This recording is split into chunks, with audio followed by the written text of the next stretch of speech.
Welcome back. This is the IBT, Immortal Boxing Truth channel, and I just wanted to cover this whole Fury and Wilder situation that's been brewing for about a month now. I just needed to cover some of the things that have occurred since the fights transpired, and to do that, we have to look at the result of the first fight. We know in the rematch, Wilder got TKO'd in the 7th round after being dominated and dropped as Fury brought the perfect game plan and simply outclassed Wilder on the night. Fury was able to drop Wilder in the 3rd and hurt him to the body in the 5th to drop him a 2nd time. Now, let me preface this video by complimenting and highlighting some of Wilder's best skills that he brings into the ring, just to dispel any notion that I have some kind of hatred for this dude. I don't.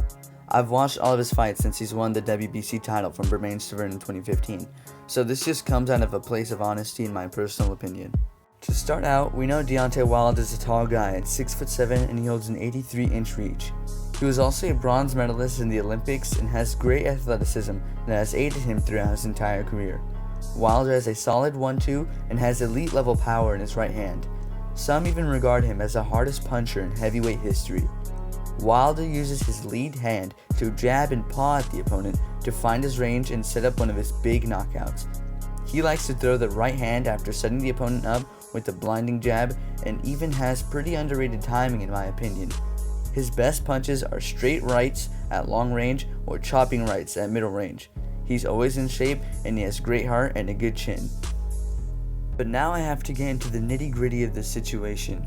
The fact of the matter is that after Wilder lost the rematch, he and his biggest fanboys decided to bust out the encyclopedia of excuses and come up with any reason as to why he lost the fight. None of these reasons include anything that could have been changed by Wilder in the ring, so to say he's been ungraceful in defeat would be a massive understatement. Immediately after the Wilder loss, individuals on YouTube came out in angry hordes and first made claims that the gloves had been tampered with, and based off of the opinion of a channel that doesn't even focus on boxing. If you look at the claims that were made and labeled as Glovegate, you can tell they're full of crap. For years, fighters have had gloves that look floppy, from Muhammad Ali to George Foreman to Canelo Alvarez to now Tyson Fury. It's just the physics of the glove, and there's so much proof out there debunking Glovegate that I won't go over it. Then we saw Deontay Wilder come out and say to the public that his walkout costume, which weighed 45 pounds, took his legs away before he could enter the ring. The irony of the situation is that the supposed baddest man on the planet was weakened due to a 45-pound costume. Poor Wilder exposed himself on this topic too, as on the Joe Rogan podcast on December 11th, 2018, he was featured and quoted as saying, at the 1 hour mark, 11 minutes and 30 seconds, he was quoted as saying, "I wear a 45-pound vest on me in all my exercises and everything that I do. So if that isn't proof enough that the costume excuse is fake, then I don't know what will be." Next, we have to move on to address more impactful and physical deterrents that Wilder brought up as reasons for his loss. Wilder also brings up his numerous injuries he sustained to his hand and arm as a reason why he wasn't able to defeat Fury. He recently came out and said he had a left bicep surgery coming off the Fury rematch. He's now in physical therapy and using this time during the shutdown to recover and get back to proper condition. However, the truth of the matter is that Wilder has been consistently injuring his arm and hands in his fights, and we have to ask, why is that? Truthfully, it's likely due to his immense punching power being straining on his body, combined with the fact that he has a very poor punching technique. He has been known to swing wildly and throw wide shots once he sees his opponent hurt. Instead of focusing on his craft and form, he's been abusing his body and his power. Wilder also mentioned that he currently doesn't consider Tyson Fury a real champion as they still have a trilogy to complete, and that Fury knows that that wasn't the real Wilder in the ring that night. Wilder has compiled all of his excuses and is trying to rationalize that it wasn't Fury who beat Wilder, but it was that Wilder wasn't right from the start. Wilder states he felt like a zombie and that Fury and the people would recognize that he wasn't himself that night. This dismisses any credit to Tyson Fury for winning, and that the people should still consider him a champion? Sounds like an excuse to me.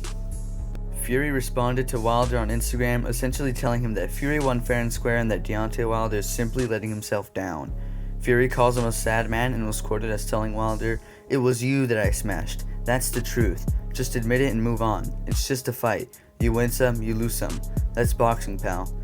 By stating this, we see that Fury knows of Wilder's delusion and is calling him out on it, and these excuses and this false narrative that Fury didn't truly best Wilder.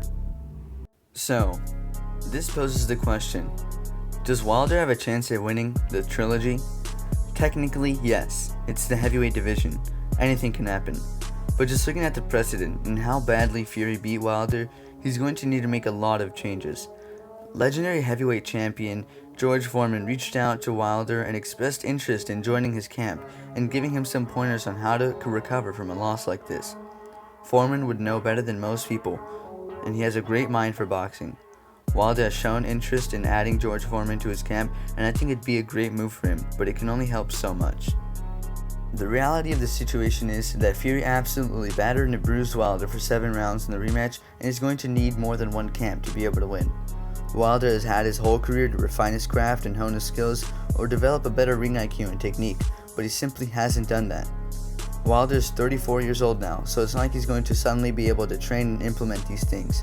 What he can do now is clear his mind, admit defeat, and move forward with a new game plan and an improved team. He should try to find out where he went wrong and see how he can fix and implement new subtle things into his training. Things like setting up a KO in more than one way, fixing his poor footwork, or in lack of fundamentals.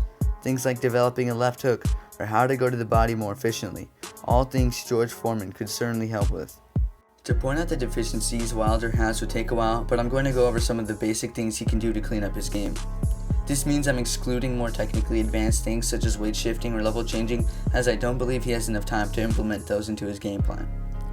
Wilder has demonstrated poor footwork by keeping a wide stance that's too rigid as well as reacting poorly to punches.